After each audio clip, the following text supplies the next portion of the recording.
દેરાણી જેઠાણી, એક સવાલ કરું છું કે આપણે જ્યારે ખોટું બોલીએ, કોઈનું ખોટું કરીએ, ત્યારે ભગવાન આપણને જે આપણે કર્મ કર્યું હોય એનું ફળ આપે છે, બરાબર છે? તો એ ફળ કેવી રીતે આપતા હશે, મને જવાબ આપશો? સમજી લો, કોઈનું ખોટું કરીએ તો કોઈની સાથે ખોટું બોલીએ એટલે આપણે એ કર્મ કર્યું તો એનું ફળ કેવી રીતે મળે? સારા કર્મ કર્યા હોય તો સારું ફળ મળે, ખરાબ કર્મ કર્યા હોય તો એ રીતના એના ફળ મળે. જેવું આગલા જન્મમાં કર્મ કરવો, આ જન્મમાં આપણે સારું કર્મ કર્યું હોય, આગલા જન્મના ખરાબ કર્મ કરેલા હોય તો દેરાણી શું કહે છે? આપણે જેવું કોઈની જોડે કર્યું હોય ને એવું જ આપણી જોડે કોઈ બીજું કરવા આપણે તૈયાર જ થઈ જાય, એમ એ આપણું કર્મ કહેવાય. બરાબર છે. માસ્ટર સાહેબ, તમે શું કહેશો? આપણે પેલા બધાને પૂછીએ.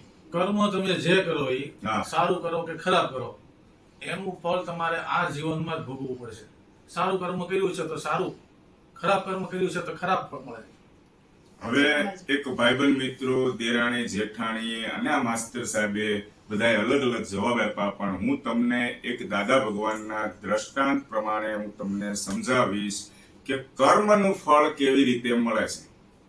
ભર ઉનાળાનો તડકો, ફૂલ તડકો, જંગલ વિસ્તાર, અને ત્યાંથી એક ભાઈ ગાડી લઈને, ટુ વ્હીલ ગાડી લઈને નીકળે છે અને એને કડકડતી ભૂખ લાગે છે અને બાજુમાં એક રેસ્ટોરન્ટ જોઈ જાય છે, ત્યાં જમવા માટે જાય છે. ત્યાં બોર્ડ મારેલું હોય છે કે અનલિમિટેડ, ફૂલ પેટ જમો. એટલે ભાઈને ભૂખ બહુ લાગી હતી, અંદર જાય છે, જમે છે અને ફૂલ પેટ જમી લીધા પછી શેઠને જ્યાં પૈસા આપવાના હોય કાઉન્ટર ઉપર, ત્યાં શેઠની બીજા વ્યક્તિ સાથે કંઈક મગજમારી થતી હતી, લેતી દેતીમાં એકાબીજાનું કે કહેતા હતા, ભાઈ મેં આપી દીધા છે, શેઠ કે તમે નથી આપ્યા, આપી દીધા છે, તમે નથી આપ્યા. એ અરસામાં આ ભાઈ જે ફૂલ પેટ જમાતા, એ ભાઈને વિચાર આવ્યો કે શેઠ અત્યારે મગજમારીમાં છે, એનું ધ્યાન નથી.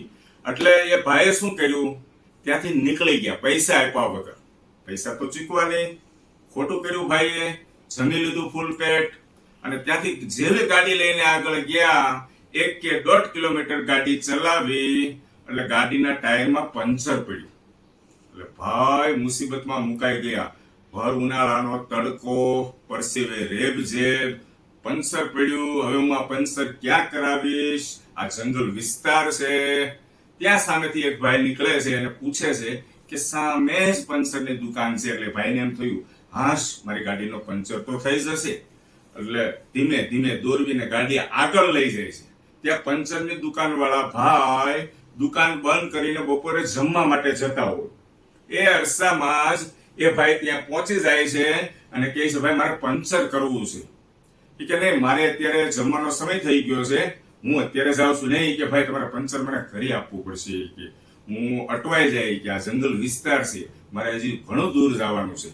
ત્યારે પંચર વાળા ભાઈ કહે છે કે 150 રૂપિયા થશે પંચરના. પંચરના જનરલી 50 રૂપિયા કિંમત હતી, એની બદલામાં 150 રૂપિયા કીધા. 3 ગણો ભાવ કીધો પંચર વાળા ભાઈએ. એટલે ઓલા ભાઈ એના ઉપર ગુસ્સે થઈ ગયા ને કીધું, કઈ 150 રૂપિયા હોય ખરા? એ કે કઈક સમજીને બરાબર કે તો ભાઈ મારે પંચર નથી કરવું, હું જાઉં છું. અને આ ભાઈને જરૂરિયાત હતી એટલે કીધું, કાંઈ વાંધો નહીં, ચાલો તમારે 150 રૂપિયા હું આપી દઈશ, મારી ગાડીનું પંચર કરો. પંચર બનાવી દઈશ સરસ મજાનું. ભાઈ ગાડી લઈને નીકળી જાય છે. પંચર વાળા ભાઈને એમ થયું, આજે મારી પાસે 150 રૂપિયા ખીચામાં આવ્યા છે, એટલે આજે ઘરે જમવું નથી, બહાર હોટલમાં જઈ જમવું, ફૂલ પેટને આનંદ કરું. એ જ હોટલમાં પંચર વાળા ભાઈ જમવા જાય છે. જમવાની ફૂલ ડીશ એની સામે આવે છે અને 1 કોળિયો 2 કોળિયો ખાય છે.